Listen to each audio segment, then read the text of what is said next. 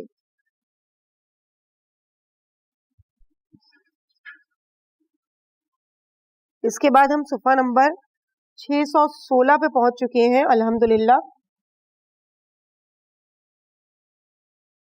اگلی ہیڈنگ ہے 2306 نماز میں ادھر ادھر دیکھنا۔ حدیث نمبر 10708 جب تک بندے کی توجہ ادھر ادھر نہیں ہوتی خدا کی توجہ اس پر رہتی ہے۔ بہار جلد 84 صفحہ 261 اور 239۔ حدیث 10709 نماز کی حالت میں ادھر ادھر دیکھنا شیطانی فریب کی جھپٹ ہے، لہٰذا نماز کی حالت میں ادھر ادھر نہ دیکھا کرو، کیونکہ جب بندہ نماز کے لیے کھڑا ہوتا ہے اور وہ ادھر ادھر دیکھنے لگتا ہے تو اللہ تبارک و تعالیٰ فرماتا ہے فرزند آدم کس سے منہ موڑ رہے ہو، ایسا 3 مرتبہ فرماتا ہے، اور جب بندہ 4تھی مرتبہ روح گردانی کرتا ہے تو اللہ بھی اس سے اپنا رخ پھیر لیتا ہے۔ بہار جلد 84 صفحہ 64۔ حدیث 10710 اللہ تعالیٰ کے اس قول فاقم وجہک کے بارے میں فرمایا کہ اس سے مراد یہ کہ نماز قائم کرو اور دائیں بائیں نہ دیکھو۔ بہار 84 صفحہ 64۔ حدیث 10711 بندہ جب نماز میں مشغول ہو جاتا ہے تو اس کے پاس شیطان پہنچ جاتا ہے اور اس سے کہتا ہے فلاں چیز یاد کرو، فلاں بات یاد کرو، یہاں تک کہ انسان بھول جاتا ہے کہ اس نے کتنی نمازیں پڑھی۔ بہار جلد 84 صفحہ 259۔ حدیث 10712 جو شخص نماز میں اپنا منہ ادھر ادھر تبدیل کرتا رہتا ہے وہ اس بات سے نہیں ڈرتا کہ خدا اس کا چہرہ گدھے کے چہرے میں تبدیل کر دے۔ بہار جلد 84 صفحہ 259۔ اس کے بعد اگلی ہیڈنگ ہے 2307 سب سے بڑا چور۔ حدیث 10713 سب سے بڑا چور وہ ہے جو اپنی نماز کو چراتا ہے، چنانچہ اس کی نماز کو یوں لپیٹ دیا جاتا ہے جیسے پرانا کپڑا لپیٹا جاتا ہے، پھر وہ نماز اس کے منہ پر دے ماری جاتی ہے۔ بہار جلد 84 صفحہ 257۔ حدیث 10714 چور وہ نہیں جو لوگوں کی چوری کرتا ہے بلکہ چور وہ ہے جو نماز کی چوری کرتا ہے۔ بہار الانوار جلد 84 صفحہ 267۔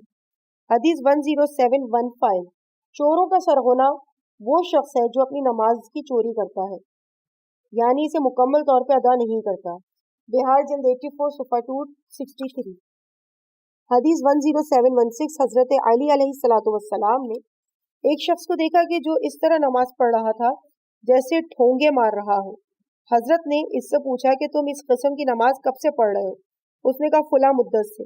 آپ نے فرمایا تمہاری مثال اللہ کے نزدیک کوے جیسی ہے، اگر تم مر گئے تو کوے کسی موت مرو گے، اور ابو القاسم حضرت محمد مصطفیٰ صلی اللہ علیہ وآلہ وسلم کی ملت پر تمہاری موت واقع نہیں ہوگی۔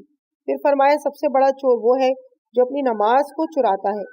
بہار جلد 84 صفحہ 242۔ قول مؤلف کے ملاحظہ ہو ذکر باب نماز میں ذکر کرنے والا۔ اگلی ہیڈنگ ہے 2308 تخفیف نماز. حدیث 10717 جب بندہ نماز کے لیے کھڑا ہوتا ہے اور اپنی نماز کو مخفف کر دیتا ہے تو اللہ تعالیٰ ملائکہ سے فرماتا ہے تم میرے بندے کو نہیں دیکھتے؟ گویا وہ یہ سمجھتا ہے کہ اس کی حاجات کا پورا کرنا میرے غیر کے ہاتھ میں ہے، حالانکہ اسے یہ علم نہیں کہ اس کی حاجات میرے ہی ہاتھوں میں پوری ہوتی ہیں. وسائل الشیعہ جلد 3 صفحہ 24. حدیث 10718 فریضے کو تخفیف کے ساتھ اور نافلے کو طوالت کے ساتھ بجا لانا عبادت ہے. وسائل الشیعہ جلد 3 صفحہ 24. حدیث 10719 رسول خدا صلی اللہ علیہ وآلہ وسلم تمام لوگوں سے زیادہ کامل ترین نماز ادا کرتے تھے اور سب سے زیادہ مختصر انداز میں بھی آپ علیہ السلام ہی ادا فرماتے. وسائل الشیعہ جلد 4 صفحہ 801. قول مؤلف ہے کہ ملاحظہ وسائل الشیعہ کی جلد 3 کا صفحہ 24 بھی اور اس کا باب 9. اس کے بعد عزیزان گرامی فصل نمبر 15 کا آغاز ہو چکا ہے اور فصل نمبر 15 ہے، یہ بھی صلاۃ ہے اور صلاۃ 2 یعنی دوسری ہیڈنگ ہے صلاۃ کی اور صفحہ نمبر ہے 620. اس میں ہیڈنگ ہے 2309 نماز جماعت، یعنی اس سے پہلے نماز کی ہیڈنگ تھی، اب ہے نماز جماعت. حدیث 10720 حضرت لقمان علیہ السلام نے اپنے فرزند سے فرمایا نماز کو جماعت کے ساتھ پڑھا کرو، خواہ نیزے کی نوک پر ہی پڑھنا پڑے. بہار الانوار جلد 76 صفحہ 271. حدیث 10721 زمانے پیغمبر صلی اللہ علیہ وآلہ وسلم میں کچھ لوگ مسجد میں نماز پڑھنے میں تاخیر کیا کرتے تھے. حضرت نے فرمایا جن لوگوں کو مسجد میں نماز کے لیے بلایا جاتا ہے اور وہ نہیں آتے، ان قریب ہم حکم دیں گے کہ ایندھن ان کے دروازے پر لایا جائے اور آگ لگا کے ان کے دروازوں کو جلا دیا جائے. تہذیب الاحکام جلد 3 صفحہ 25. قول مؤلف ہے کہ ملاحظہ وسائل الشیعہ جلد 5 صفحہ 376. حدیث نمبر 6 صفحہ 377 کی حدیث نمبر 9. حدیث 10722 کوفے میں حضرت علی علیہ السلام تک یہ بات پہنچائی گئی کہ کچھ لوگ مسجد کے ہمسائے ہوتے ہوئے بھی نماز جماعت میں حاضر نہیں ہوتے. آپ نے فرمایا یا تو وہ لوگ ہمارے ساتھ نماز جماعت میں شریک ہوا کریں یا پھر ہم سے دور ہو جائیں، اور نہ وہ ہمارے ہمسائے بنے اور نہ ہم ان کے ہمسائے ہیں. تنبیہ الخواطر صفحہ 331. حدیث 10723 جماعت کے ساتھ نماز کی فضیلت یہ ہے کہ وہ فرادہ نماز پر 25 میں سے 24 درجے فضیلت رکھتی ہے. تہذیب الاحکام جلد 3 صفحہ 25. حدیث 10724 جو شخص 5 نمازیں جماعت کے ساتھ ادا کرے اس کے بارے میں نیک گمان کرو. وسائل الشیعہ جلد 5 صفحہ 371. فروع کافی جلد 3 صفحہ 371. حدیث 10725 جماعت اس لیے مقرر کی گئی ہے کہ خدا کے لیے خلاص، توحید، اسلام اور عبادت ظاہراً کھلم کھلا اور واضح طور پر ہو، کیونکہ اس کے اظہار میں خدائے وحدہ لا شریک کی تمام اہل شرق و غرب پر حجت قائم ہو جاتی ہے. نیز منافق اور احکام الہی کو ہلکا سمجھنے والا شخص بھی اسلام کا ظاہری اقرار کر کے اسے ادا کرتا ہے، ساتھ ہی لوگوں کی ایک دوسرے کے بارے میں اسلام سے متعلق گواہی جائز اور ممکن ہو سکے. نیز یہ کہ اس میں نیکی اور تقوی کے بارے میں ایک دوسرے کی امداد و تعاون بھی کار فرما ہوتے ہیں اور خدا کی بہت سی نافرمانیوں سے روکنا بھی ممکن ہو جاتا ہے. وسائل الشیعہ جلد 5 صفحہ 272. حدیث 10726 منقول از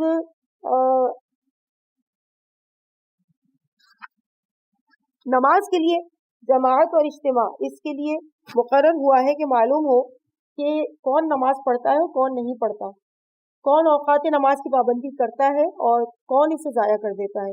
اگر ایسا نہ ہوتا تو کسی کے لیے ممکن نہ ہوتا کہ وہ کسی دوسرے شخص کے بارے میں اچھائی کی گواہی دیتا، کیونکہ جو شخص جماعت کے ساتھ نماز نہیں پڑھتا مسلمانوں کے درمیان اس کی کوئی نماز نہیں. اس لیے کہ حضرت رسول اکرم صلی اللہ علیہ وآلہ وسلم نے ارشاد فرمایا جو شخص کسی عذر کے بغیر مسلمانوں کے ساتھ مسجد میں نماز نہیں پڑھتا اس کی نماز نہیں. علل الشرائع 325. وسائل الشیعہ جلد 5 صفحہ 377. حدیث 10727 سب سے پہلی جماعت اس وقت قائم ہوئی جب حضرت رسول اکرم صلی اللہ علیہ وآلہ وسلم نماز پڑھ رہے تھے اور حضرت علی علیہ السلام بھی ان کے ہمراہ تھے. اتنے میں وہاں سے جناب ابو طالب علیہ السلام کا گزر ہوا. جناب جعفر